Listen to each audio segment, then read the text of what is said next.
I'll be reacting to Fantasia Sango Realm of Legends episode 5. I'll be watching it from Funimation's website, and I'll be starting my reaction in 1-0, go. I can only hope this ends up better than the previous 3 episodes, because aside from the first episode, this series has been falling off a damn cliff. So I can only hope this is the one that finally reverses the fortunes of the series.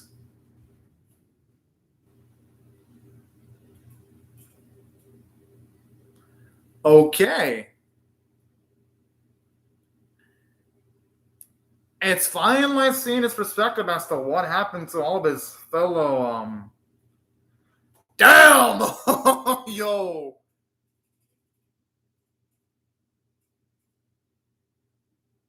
I'm gonna assuming that he probably loved that lady potentially. Oh. You know, in that instance, I am not gonna blame him for running away.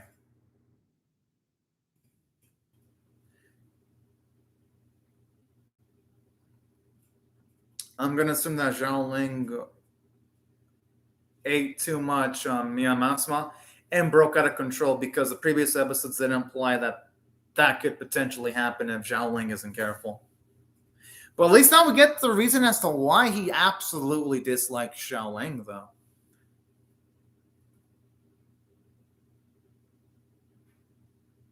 The thing is, though, here's something that Deng Yang has to realize, too.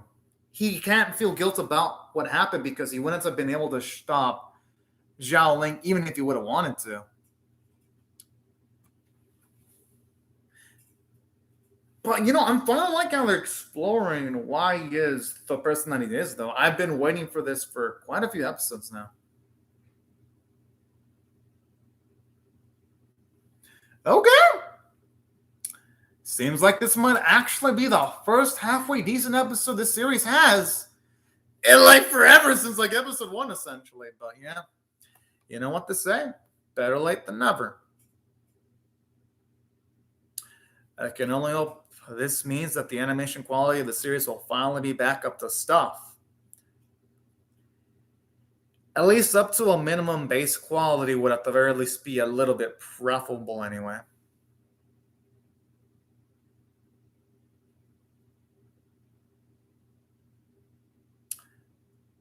I gotta admit, I do like the way the opening song sounds, though. I think it's pretty pleasant on the ears. It's probably one of the few things pleasant in the series, because the visuals in this series sure aren't pleasant on the eyes. That's for sure. It's like the polar opposite, actually.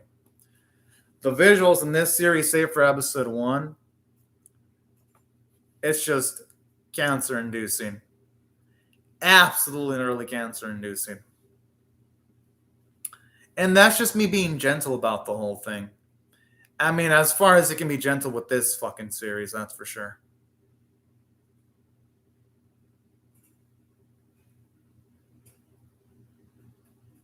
Oh, I love the smile he's giving towards Xiaoling. Honestly, that's probably one of the best dynamics. The brother-sister dynamic. Is it enough to make this series good? Fuck no, it isn't, but at least it gets some emotional stakes.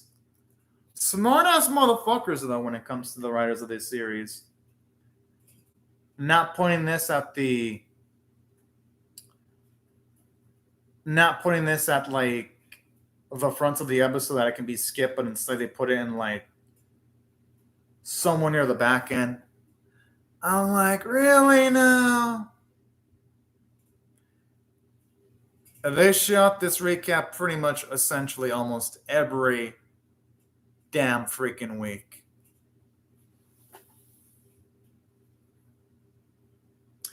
And I'm guessing they do this shit because this series has no budget, so they need to save money somehow. I mean, I don't know if this series, I don't even know if I should feel sorry for the animators or not. You can constantly tell they're just trying to like penny pinch in every single instance they can penny pinch in, unfortunately.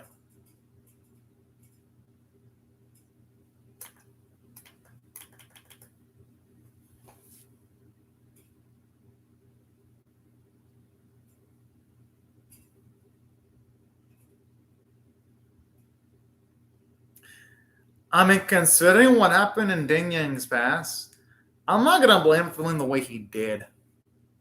Well, and also the way he does. Even though with Zhao Lang, she's gonna have to patch things up with her eventually because they are in the same group. He's never gonna be able to forget, unfortunately. Because they were his friends. That's why he's never going to be able to forget, say for him getting amnesia or something extreme like that. This is going to be a fucking trap. It'd be way too good to be true.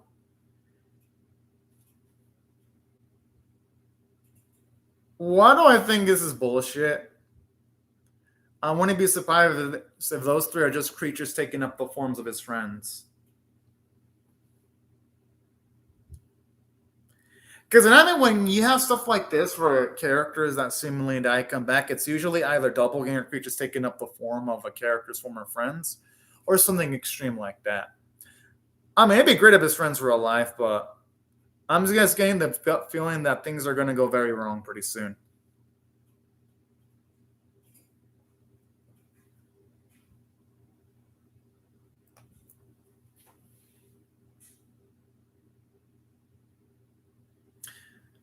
I mean, considering what happened, I don't even.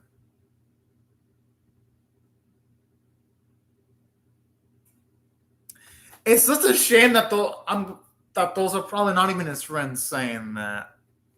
That's why I really feel sorry for Ding Yan here. And he's not even my favorite character in the series, but even I feel bad for him. Hope it isn't anything absolutely absurd.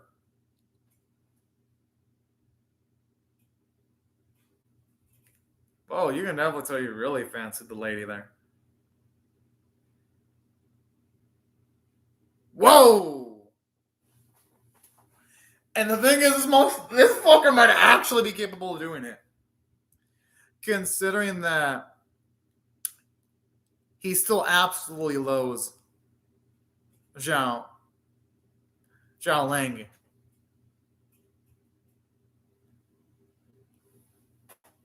And this already feels like a trap because I don't think these three would be asking for something like that.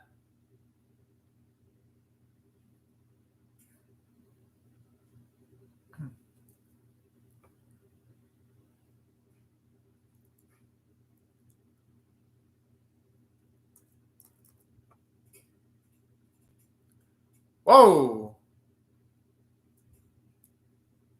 Okay, that's a big telltale sign that aren't even his friends because they said they want the Gyeosan destroyed. Now, this will really show us how much Ding Yan has matured because even though he loves Zhao Lang, let's see how far he's actually willing to go with the grudge that he has. Good! Or at the very least, he's sticking up for something.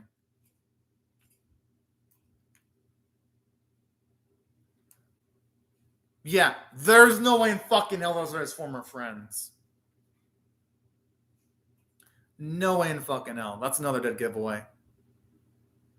Whoa!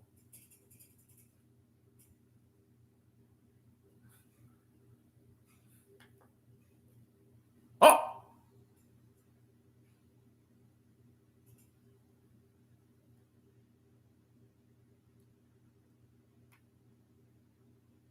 Yo, earlier didn't they say that didn't hold much against?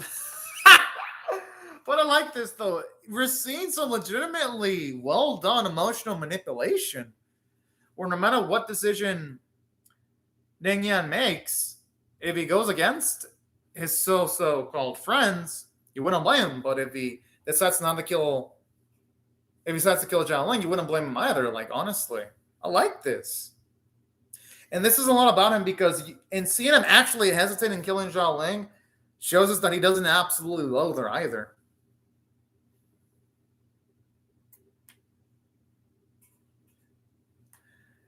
If I were him, though, I mean, I wouldn't say straight up, fuck you, but I'd say, fuck you behind their backs, and I would instantly tell Jie Jing, Zhao Lang, and the girl that something is terribly wrong. That's what I would do.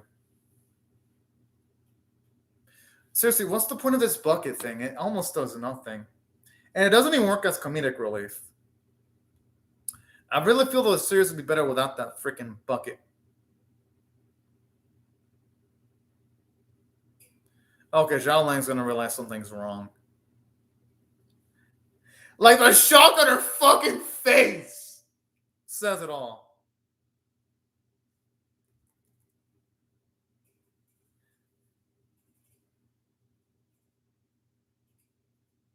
Huh.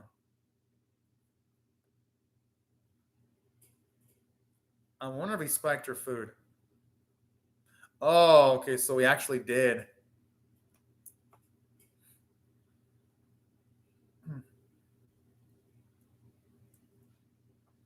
I think he's gonna hesitate, like he's or not.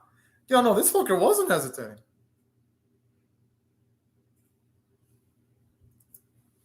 It was already having thoughts like that.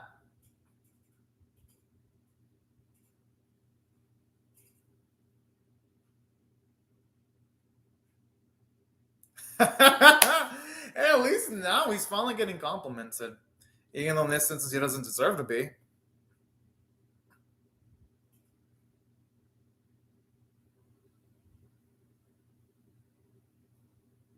Do you really need the bucket again? It contributes nothing.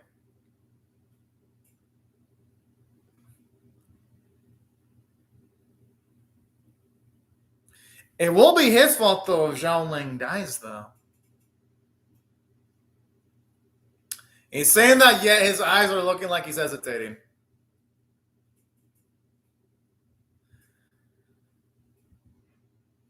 Yes! Alright, he's getting some moral fiber. Good, good, good. I love this. Finally. Deng Yan's actually signing up for something now. That is some growth right there. And it shows us that he doesn't dislike Zhao Ling as much as he was letting on at the start of the series, too. That's some character development there. Yo, this is actually a damn good episode of Fantasia Sango. Holy shit. After like 3 episodes of trash back to back, it's nice to finally see it actually provides something decent now. And with substance. Holy shit.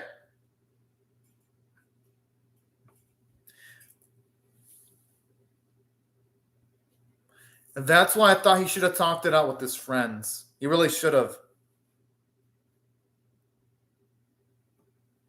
Not that I blame him, though, because Deng Yan, he's the type who run away from his problems instead of facing them. That's part of his personality. So this happening actually isn't unexpected.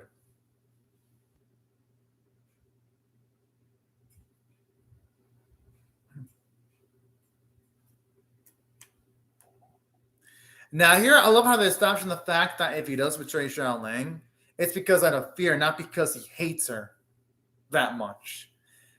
Now, that's what I like about this scene, because, yeah, show of force can make people, and especially desperation, it can make people do things they normally wouldn't feel themselves capable of.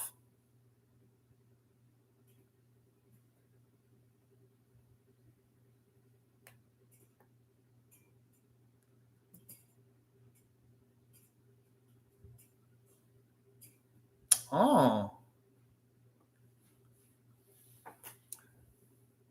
I like how he's a realist. And I like this because, as mentioned, sometimes if you have problems, it's best just to share them sometimes instead of keeping it all bottled in. Honestly, he's such a sweetie. And that's something I somewhat dig about this series. At least they try to flesh out their characters.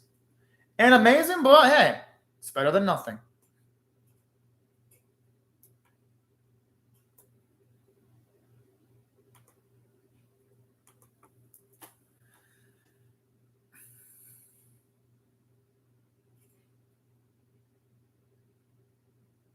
Oh boy. Can they really be called buddies though? Especially what Zhao Ling did to those people?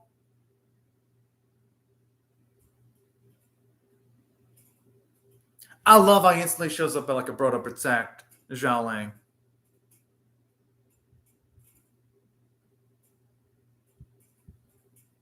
Also, those are actually the forms of Then Yan's friends then. Just possessed by Wang Yang Lins though. Okay. I'm actually kind of shocked about that. I guess I was wrong.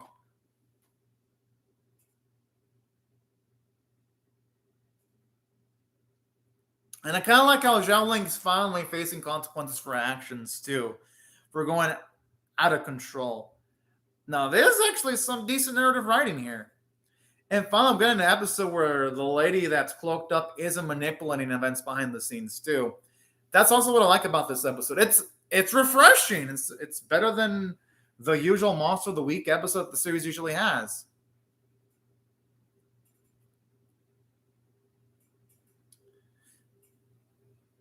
I like how Zhang always talks in like the freaking third person. Whoa!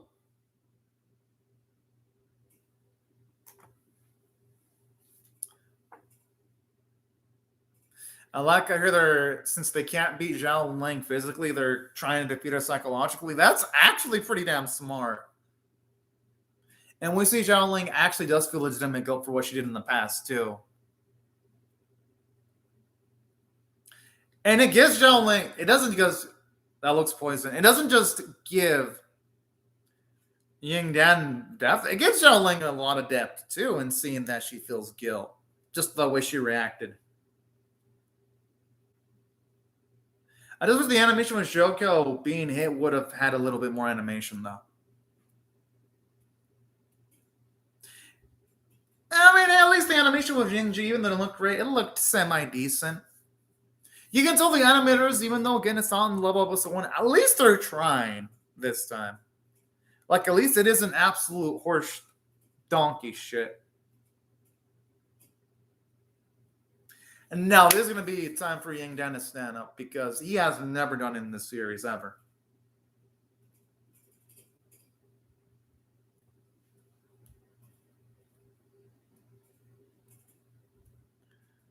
What the fuck? I'm wondering why do they need all this fancy shit to execute Zhao Ling? Don't they just go like a normal? I mean, it's best that it's not a normal execution because she'd instantly be dead if they'd have gone for the conventional just slice someone's throat out. Oh, that's why.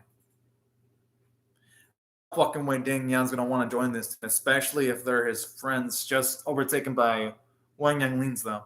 I don't think if he did this, he would never forgive himself. So there's no fucking way he's gonna go through with this.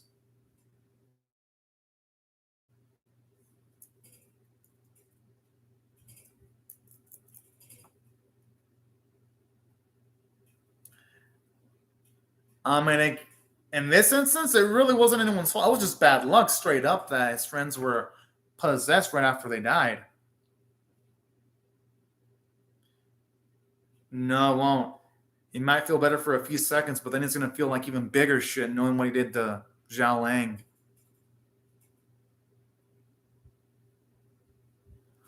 Yo, is he actually going to fucking do it? Damn.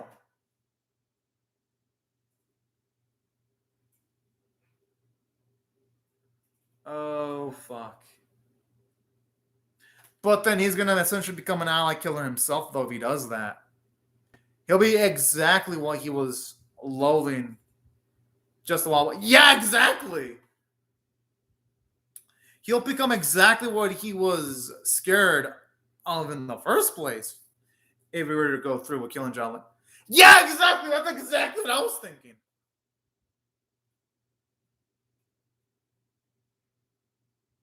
Wait, didn't you finally? Yes, then you finally grew some balls. About damn time. I mean, they said it themselves. If he would have went through with it, Zhao Ling would have died and he would have become an ally killer. Good. And I like this. He finally stands for a cause instead of running away. And now that is some growth. Oh, sup? Kilmakala? Hope you're having a great day right now. I'll translate it through Google Translate when I'm done with the reaction. Because is that Portuguese? I can only understand English or Spanish, in case you're wondering. Oh. And I love how here finally you have Dane Young and Zhao Ling have actually a reasonable conversation here. Oh, okay, Spanish. Hola, cuanta. I don't know what la falopa means though. I know what the other stuff means though. Yele makala.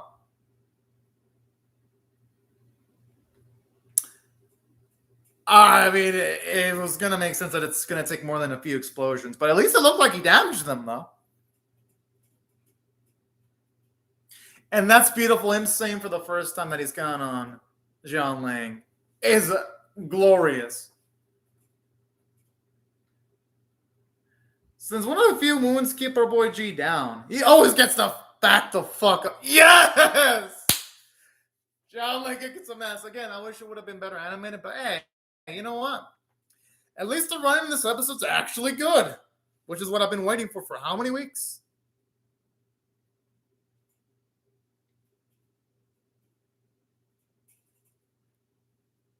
I don't think that's a good idea. I think she should have run around that cannon from the side.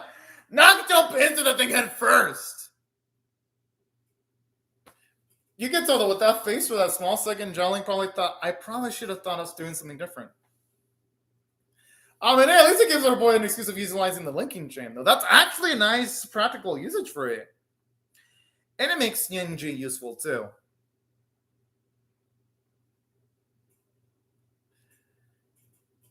Just step to the left or right. Oh, well, blocking it. I mean, shit, I would have just stepped to like the left or right. I mean, okay, that's interesting. Ilma Kala.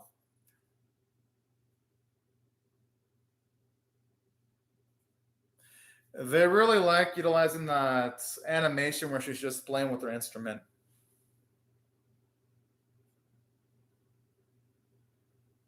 They actually do. I mean, Zhao Ling just by herself defeated all three of the original team by her fucking self.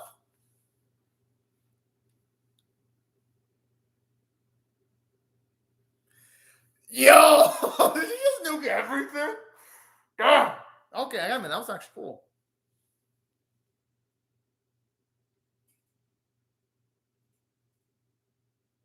I mean, they had to be taken into custody concerning the shit that they were trying to do.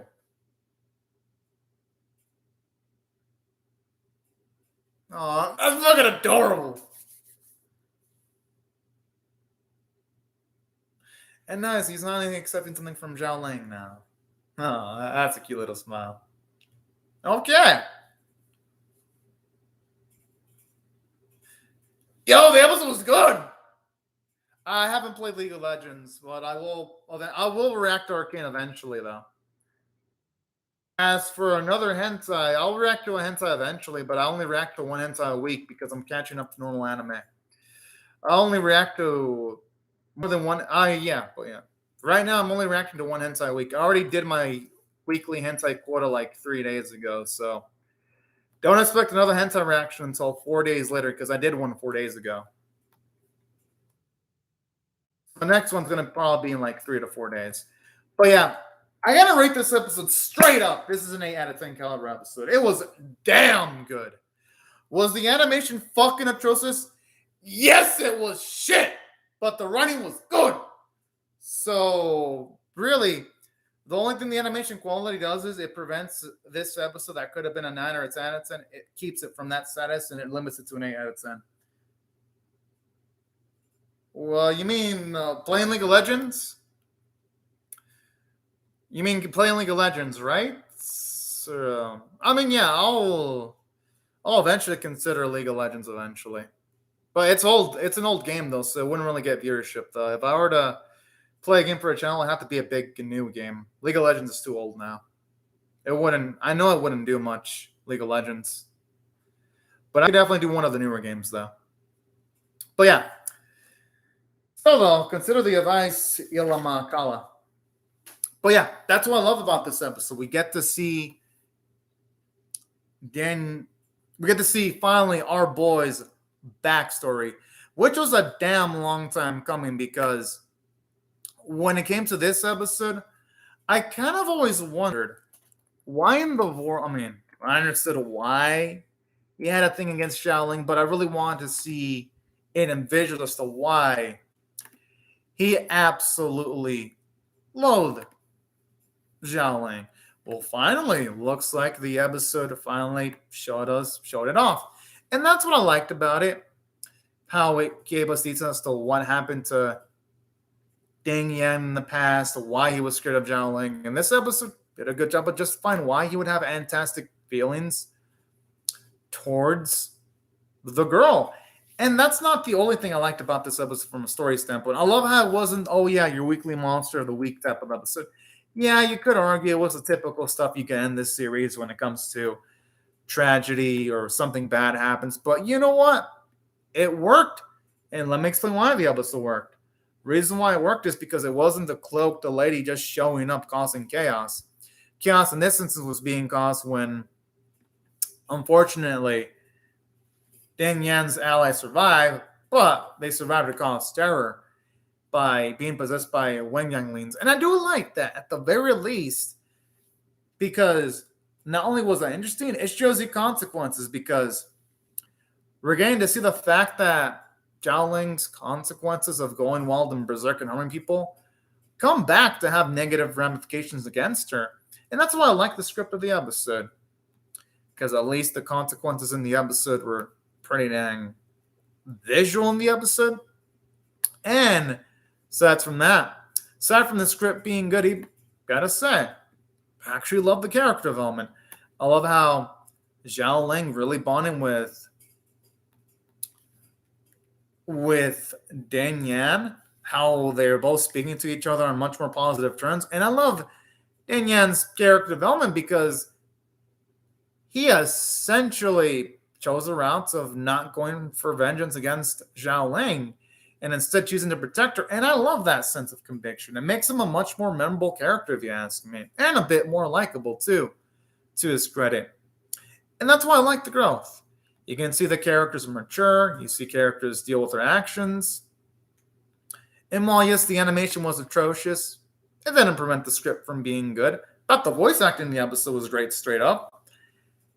And that's why, if I had to rate the episode overall, I'll give it straight up an 8 out of 10. I thought it was intriguing, and it definitely got me pumped the hell up for the next episode.